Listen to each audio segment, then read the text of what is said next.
le premier témoignage historique du baptême chrétien à Rome au milieu du IIe siècle. Voici ce qu'en dit Saint Justin.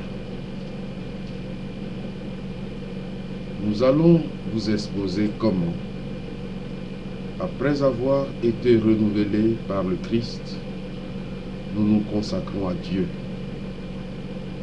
Ceux qui croient à la vérité de notre doctrine et de notre parole promettent de vivre selon cette loi.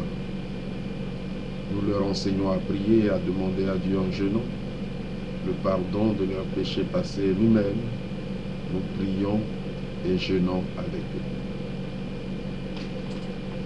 Ensuite, nous les conduisons en un endroit où il y a de l'eau, et là, de la même manière que nous avons été régénérés nous-mêmes, ils sont régénérés à leur tour.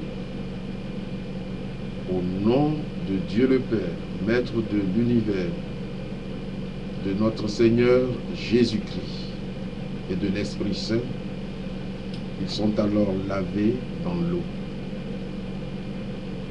Le Christ a dit en effet, « Si vous ne renaissez pas, vous n'entrerez pas dans le royaume des cieux. » Il est évident pour tout le monde que ceux qui sont nés une fois ne peuvent pas rentrer dans le sein de leur mère.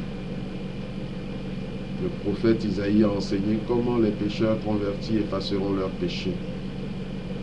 Il a parlé ainsi, « Lavez-vous, purifiez-vous, enlevez la méchanceté de vos âmes, apprenez à faire le bien.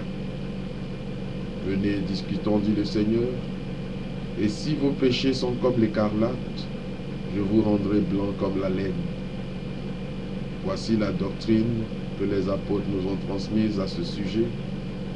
Nous avons reçu la première naissance sans le savoir et par nécessité, par suite de l'union de nos parents.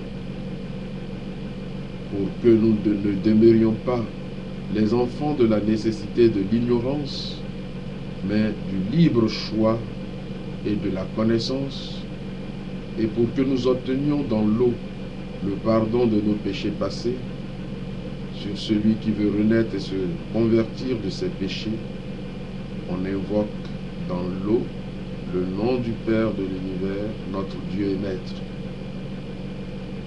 Il ne lui donne pas d'autre nom, celui qui conduit le candidat au baptême, car personne n'est capable d'attribuer un nom au Dieu qui est au-dessus de toute parole. Ce bain du baptême est appelé illumination, parce que ceux qui reçoivent cette doctrine ont l'esprit rempli de lumière.